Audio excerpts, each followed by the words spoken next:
প্রবাসী স্বামী মানেই অনেক টাকা। আর কিপটা মানুষকে দেখবেন কেউ পছন্দ করে না, কিন্তু কিপটা মানুষের কখনোই টাকার অভাব হয় না।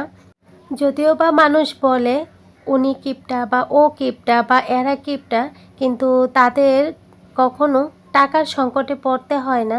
বাস্তব জীবন কি জানেন? যখন আপনি টাকার সমস্যায় পড়বেন তখনই বুঝতে পারবেন দুনিয়াটা কত কঠিন। কিপটেমি করে চলাটা আমি কখনোই সাপোর্ট করি না, কিন্তু আমার মতে হিসেব করে চলাটা অনেক ভালো। আসসালামু আলাইকুম, আমি টুপুর আপনাদের সাথে আছি কাছে দূরে যে যেখান থেকে আমার এই আজকে ব্লগ ভিডিও দেখছেন। আশা রাখি আল্লাহর রহমতে আপনারা সবাই অনেক বেশি ভালো আছেন। আজকে আপনাদের জন্য আরও একটা রেগুলার ব্লগ ভিডিও নিয়ে চলে আসছি আপনাদের মাঝ। আশা করি অন্যান্য দিনের মতো আজকে ভিডিও আপনাদের কাছে ভালো লাগবে। তো আজকে রান্নাঘর থেকে শুরু করেছি এবং রান্না করে আমি প্রত্যেক দিন যে নিয়মে সব কাজগুলা করি বা কাজগুলা করে সব সময় রান্নাঘরটাকে পরিষ্কার পরিচ্ছন্ন রাখি, সেটাই আপনাদের সাথে আজকে শেয়ার করব। তো এখানে কিছু ধোয়াধুয়ি ছিল, সিঙ্ক থেকেই শুরু করেছি। আমার ধোয়াধুয়ি থেকে আমার ভিডিও তো ধোয়াধুয়ি ছাড়া সম্পূর্ণই হয় না। আসলে কি রান্নাবান্না করি, ধোয়াধুয়ি তো করতেই হবে। আর একটা ব্লগ মানে কি ধোয়াধুয়ি সব কিছু, খাবার দাবার, রান্নাবান্না, ঘর গোছানো সব কিছু মিলিয়ে তো থাকে। আর আমি যেহেতু রেগুলার ব্লগ শেয়ার করি আপনাদের সাথে, আর ডেইলি ব্লগ শেয়ার করি একটা ঘরের গৃহিণী, সাধারণ গৃহিণী কী কী কাজ করে, তো ওই নিয়েই কিন্তু যেদিন ভিডিও করা হয় ওই নিয়েই কিন্তু আমার ভিডিওটা সাজানো থাকে। তো যখন যেভাবে করি ওইটাই আপনাদের সাথে শেয়ার করি। আচ্ছা, এক আপু অনেকগুলো আমাকে কমেন্ট করেছেন। আপু বলছেন যে আপু, ওই যে আপনি কি নিজের বাড়িতে থাকেন নাকি এটা ভাড়া বাসা? না আপু, এটা ভাড়া বাসা না, এটা হচ্ছে আমাদের নিজেদের বাড়ি।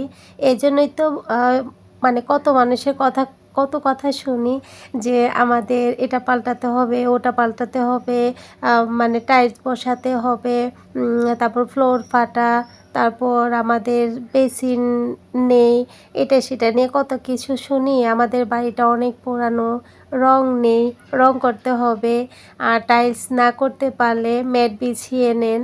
আর আসলে আপুরা তো আমাকে ভালোবেসেই বলেন বা ভালোর জন্যই বলেন যে আমার ভিডিওটা আরেকটু সুন্দর লাগবে, ভালো লাগবে। এমনও আপুরা আছে আমাকে কমেন্ট করেন যে আপু, ওই যে তোমার ভিডিও তো দেখি অনেক ভালো লাগে, তোমার ভিডিও তো কোয়ালিটি অনেক ভালো, কিন্তু ভিউ এত কম হয় কেন? তো আমি কমেন্টে এটাই রিপ্লাই দিই, জানি না তো আপু কেন হয়।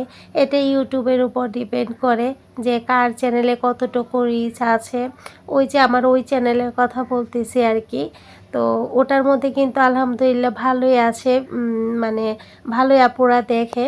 তো ওটার মধ্যে তো আর এই চ্যানেলের কথা বলা হয় নাই, এটার মধ্যে আমি নিজে থেকে একটু একটু করে ভিডিও দিয়েছি। তো একজন আপু আমাকে কমেন্টও করেছে, আপু তোমার কি আরও একটা চ্যানেল আছে? তো তখন আমি রিপ্লাই দিলাম যে হ্যাঁ আপু আছে। তো ওটার মধ্যে বলা হয় নাই, বলা হলে হয়তো বা অনেকগুলো সাবস্ক্রাইবার অ্যাড হতো, আপুরাও দেখতো। তারপরও সব কিছুর জন্য আলহামদুলিল্লাহ যতটুকু আপুরা ভালোবাসা দিচ্ছেন, আশা করি সামনে আরও দিবেন। তো আমি যতটুকু পারি আমার বেস্টটাই দেওয়ার চেষ্টা করি। আপনাদের ভাইয়া যেহেতু বাইরে থাকে, ঘরে বাইরে সব কিছু কিন্তু আমারই মেনটেন করতে হয়, বাচ্চাদেরকে দেখাশোনা, বাজার সব কিছু। তো এখন আমি ডালটাকে ব্লেন্ড করে নিয়েছি, নিয়ে তারপর ডাল বাটা লিখে রেখে দিয়েছি। এটা দেখে মনে পড়ছে গতদিন একজন আপু আমাকে লিখছে, আপু আমি তো লেবেলও লিখে রেখে দেই। তো আপু কি কি মাছ রাখছে ওটাও লিখে রেখে দেয় আর কি নাম। তো আমার যেমন ছোটোখাটো জিনিস থাকলে, ওই যে দেখেন শিং মাছ রেখেছি, এটার মধ্যে শিং লিখে রাখছি। তো পাবদা, এটা সেটা, বড় মাছ হলে লিখি না কেন, একটা খুললে তো রান্না করেই ফেলবো। আর আমি রেখেছি জানাই তো আছে, তো তার জন্য আর কি লিখি না। কিন্তু লেবেলটা লিখে রাখলে তো আরও বেশি ভালো হয়। আপু মনে হয় অনেক গোছানো, তো আপু যেটা লিখেছেন আর কি। তো এই যে দেখেন একটা জিনিসটার জন্য আমি অনেক কষ্ট করেছি। এমনও সময় গেছে, তো আমি কিন্তু আমার বোনের বাসা থেকে মশলা ব্লেন্ড করে নিয়ে আসতাম 2 কেজি আদা, তারপরে রসুন, তারপর অনেক সময় আমার বোনকে বলে দিলে আমার বোন আবার ব্লেন্ড করে রেখে দিত। অনেক সময় আমার ভাই আসলে দিয়ে দিত বা আমিও গিয়ে নিয়ে আসতাম। গরম মশলাও যদি বলতাম যে শেষ হয়ে গেছে, ও আবার রেডি করে একসাথে করে ফেলতো। ও কিছুটা রেখে দিত, আমাকেও আবার দিয়ে দিত। তো এই আর কি, তো একটা ব্লেন্ডারের জন্য আর কি অনেক কষ্ট করা হয়েছে। তো আপনাদের ভাইয়া কিন্তু আমাকে অনেক বলছে এখান থেকে কেনার জন্য, কিন্তু আমি কিনি নাই। কারণ কি, মেশিনারি জিনিস যদি নষ্ট হয়ে যায়, খারাপ হয়ে যায়, ওই ভেবে আমি ভয়ে ভয়ে কিনি নাই। তো আপনাদের ভাইয়া ছুটিতে যখন আসছিল তখন আবার নিয়ে আসছে।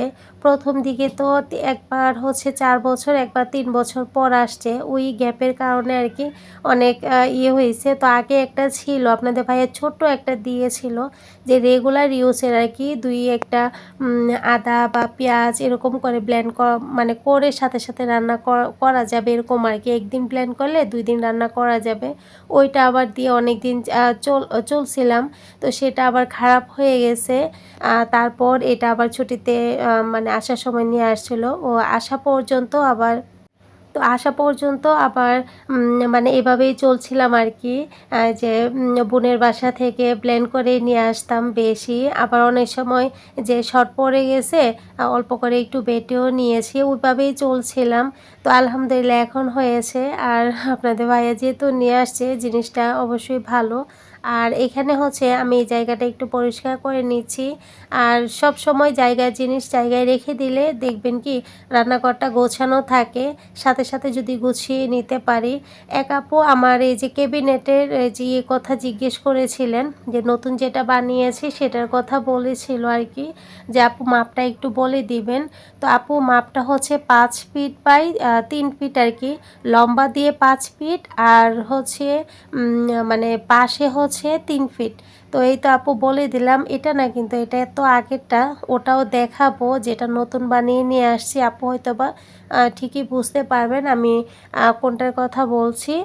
যেসব আপুরা এখনো পর্যন্ত আমার ভিডিওর সাথে আছেন, প্লিজ একটা লাইক দিয়ে দিবেন। আর ভালো লাগলে আমার চ্যানেলটা সাবস্ক্রাইব করে আমার পাশেই থেকে যেতে পারেন। আর যারা এরই মধ্যে এই কাজগুলো করে ফেলছেন, সেসব আপুদেরকে অসংখ্য ধন্যবাদ।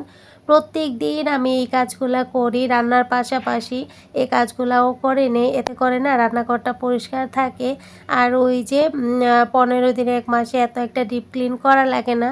তারপরও কিছু কিছু জিনিস আছে ডিপ ক্লিন করা লাগে, যেমন রান্নাঘরে মশলার বক্স, তারপর তেলের জার, তারপর আশেপাশে দেখবেন কিছু ঝুড়ি টাইপের জিনিস থাকে। এগুলাকে দেখবেন কি মাসে 1-2 বার বা 10 দিনে 2-3 বার মানে ক্লিন করতে হয়। এগুলো তো আর প্রত্যেক দিন ক্লিন করা হয় না। তো আমি পাশাপাশি জানালার গ্রিলগুলাও একটু মুছে নিচ্ছিলাম। বৃষ্টির মধ্যে সবসময় আমি এভাবে করে মানে মুছে নেই। আর পানি লাগে না এক্সট্রা করে, ন্যাকড়াটা ভিজানোও লাগে না। তো একটু জানালাটা খুলে রাখলে ময়লাটা নরম হয়ে থাকে আর সুন্দর মতো মুছে নেওয়া যায়। এটা কিন্তু খুব ভালো একটা টিপস, আপনারাও করতে পারেন। অনেকেই বলেন প্রবাসী স্বামী মানে অনেক টাকা। আসলে তাদের যে কত কষ্ট হয়, তাদের যে কত ত্যাগ থাকে, সেটা কিন্তু অনেকেই মানে বোঝার চেষ্টা করে না বা অনেকেই ভাবে না। দেখেন আমরা সবাই কিন্তু আত্মীয়স্বজন সবাইকে নিয়ে আছি। আর যারা বিদেশে থাকে তারা দেখেন সব আত্মীয়স্বজন, তারপর ফ্যামিলি, ছেলে মেয়ে, পরিবারের সবাইকে ছেড়ে কিন্তু ওনারা বিদেশে থাকেন। তো ওরা কিন্তু টাকাও ইনকাম করতেছে, আবার কষ্টও করতেছে। মানে ওদের মানে আত্মীয়স্বজন বা ফ্যামিলির আপনজনকে ছেড়েও থাকতে হচ্ছে। এটা কিন্তু বিশাল একটা ব্যাপার। এই যে আমার ছেলেটা মাদ্রাসায় থাকে, আমার যে কি কষ্ট হচ্ছে সেটা আপনাদেরকে বলে বোঝাতে পারবো না, যে নিজের একজন মানুষ দূরে থাকাটা যে কত কষ্টের। আর এই যে আপনাদের ভাইয়া যে প্রতি বছর এখন ছুটিতে আসতেছে, এই যে নিজের আপনজনকে ছেড়ে প্রত্যেক বছর চলে যাচ্ছে, আবার এসে কিছুদিন থেকে যাচ্ছে।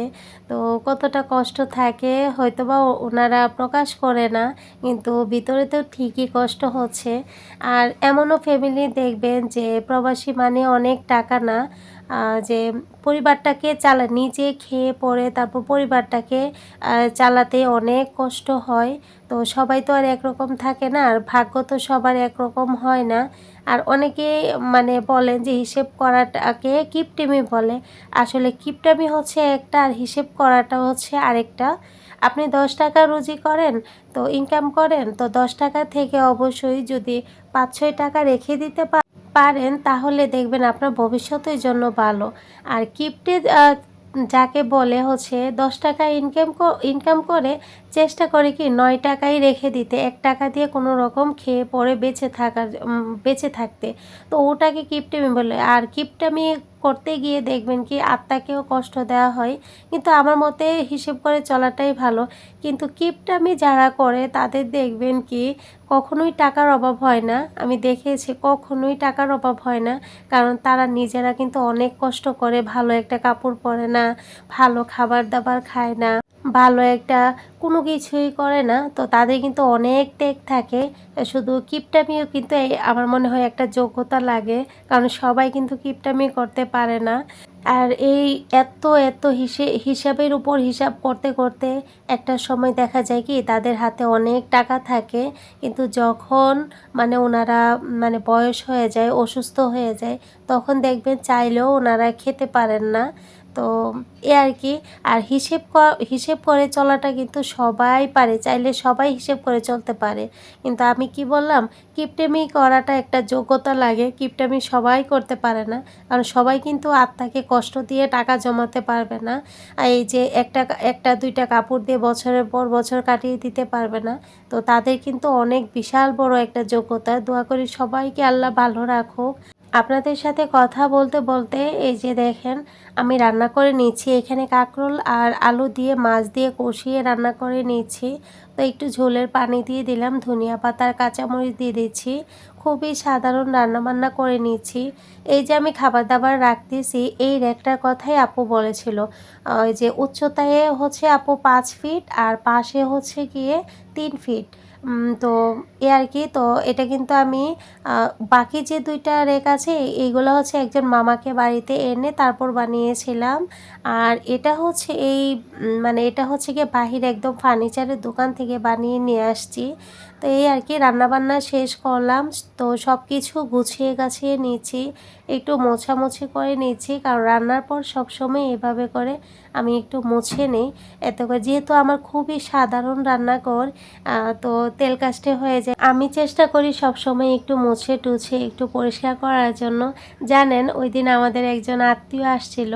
তো উনি না মানে দেখে না যারা আ আসে আসে আর কি নিজস্ব। তো রান্নাঘরে এসে এইভাবে রান্নাঘরটাকে দেখছে। মানে আমার মানে খুবই হাসি পাচ্ছিল যে উনি হয়তোবা মনে মনে ভাবছে উনি তো রান্নাঘরে কাঠের ফার্নিচার দিয়ে একদম ভরে ফেলছে। আমার মনে হয় এটাই ভাবছিল। ভালোভাবে রান্নাঘরটাকে দেখছিল। বিশ্বাস করেন আমি যতটুকু পারি আমি সবসময় চেষ্টা করি ঘরগুলাকে গুছিয়ে গাছিয়ে রাখার জন্য। তারপরেও সবসময় তো আর শরীর একরকম থাকে না। বাচ্চাদেরকে আনা নেওয়া সব কিছু করে তো সব কিছুরই দেখবেন শরীরটাকেও একটু রেস্ট দিতে হয়। তারপরও রেস্ট বলতেই দিতে পারি না। আর যতটুকু সময় আমি রেস্ট করব ভিডিও এডিট করি, এটা করি, ভয়েস দেই। আপনারা আমার খোঁজ খবর নেন, আপু ভিডিও দিচ্ছ না কেন? তো এই আর কি। এই তো আপু তোমার জন্য র্যাকটা দেখিয়ে দিলাম। যদি দেখে থাকো আমাকে অবশ্যই কমেন্টে জানিও। তো এই তো আপু, তো সব কিছু আমি একেবারে পরিষ্কার পরিচ্ছন্ন করে নিয়েছি। যার যেমন আছে সেটাই পরিষ্কার পরিচ্ছন্ন করে নিলেই ওটাই দেখবেন অনেক সুন্দর লাগে। তো আমার যেটা আছে সেটা দিয়ে আপনাদের সাথে ভিডিও শেয়ার করি বা করি। তো এখানে পরিষ্কার করে তারপরে এই যে দেখেন মেয়েরা রেডি হয়ে গিয়েছে। ওনাদেরকে নিয়ে এখন আবার বের হয়ে যাব। ভুল ত্রুটি হলে ক্ষমা সুন্দর দৃষ্টিতে দেখবেন। সবাই অনেক বেশি ভালো থাকবেন, সুস্থ থাকবেন। আমাদের জন্য দোয়া রাখবেন। আপনাদের জন্য মন থেকে অনেক দোয়া এবং ভালোবাসা। আল্লাহ আপনাদের সবাইকে অনেক ভালো রাখুক। সামনের ব্লগে আবারও দেখা হয়ে যাবে। তো এই তো আজকে এই পর্যন্তই। এখন যাচ্ছি, এই যে দেখেন ডিউটির কোনো শেষ নাই। অনেক ডিউটি। রান্নাবান্না সব শেষ করে বাচ্চাদেরকে নিয়ে বের হচ্ছি। আল্লাহ হাফেজ।